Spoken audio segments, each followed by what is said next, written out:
ENC. This is Artsy. Today we're going to be doing something a little different. I'm at the Dowdy-Ficklin Stadium with Kasey Rogers. Hey girl, how's it going? Hi, thank you so much for having me. Absolutely. So Kasey, you got to tell me about your uniform because this is bedazzled up. Yeah, so actually me and my mom spend time together designing my costumes. We draw them out on paper with the help of my coach from home. And then there's actually an approval process where my band director here and the dance coach here have to approve the design. Okay. And then we send the design into a company called Show Off Trim. They're great. They're out of Chicago, I believe.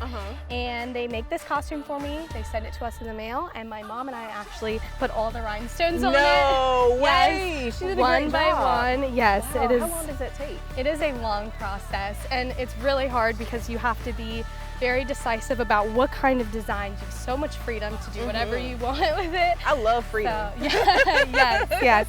But yeah, it's super fun. My mom is fantastic at it. Wow, she does a great job. Shout out to mom out there. Yes. So you're a junior, but you're also a third-year feature twirler for the ECU Marching Pirates. Wow, that's awesome. Yes. So tell me a little bit about what you do and your position. Also, I know this, you're affectionately announced as Jewel of the East at every pregame performance. Yes. Wow, I love that name. Yes. And like looking at your skills and everything, I think it suits you very well. But you gotta tell me about your name. You gotta tell me about the name. How did you get the name Jewel of the East? So I actually did not know coming into this position that I was going to be called Jewel of the East. I knew that I was a feature twirler.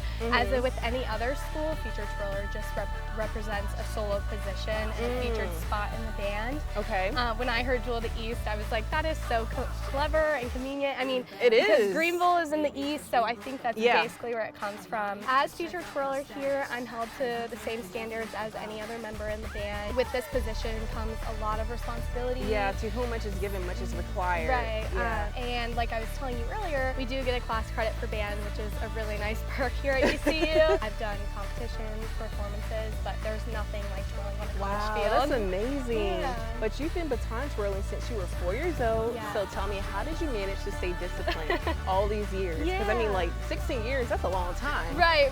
Yeah. So I feel like baton twirling is one of those things where people go into it really young, and you either try it out for a few years and leave, or you stick with it. And you know, my mom signed me up at our local rec program back home in Maryland, where I'm from. And luckily, I just stuck with it. I mean, I think I was taken aback by all the sparkles. I remember I was 8 years old when I won my first sash and trophy and tiara, and ever since then, like, so precious. Right, you can't look back after that. So I think that was a big pivotal moment for me. Well, Kasey, I can't wait to learn how to baton twirl. I've always wanted to learn how to do this, and we're gonna see if I make the cut. Yeah. Or C joins the band. The very first twirl I ever learned was called stir the soup. So you're gonna hold your hand out like this, and just pretend that you're stirring a pot of soup. Ooh, we're getting soupy today. Yes. You don't want your elbow to move, and then eventually you'll get your wrists loosened up, so that way it ends up like this. All right, me and Kasey are cooking something up. Yes, that's actually so good. Yep. So it just goes over under. That's great. Like this? Yes. Okay. So that is a horizontal twirl, and you simply just toss it up and catch it. See if you can do that. All right, let's see. Yes, that's the idea. Oh my gosh. Big element of tossing. I think I need a lot more practice, guys. Yes, you definitely do. All right, well, thanks for tuning in to Artsy, and be sure to come back every week to see more people like Kasey Rogers on Hello ENC.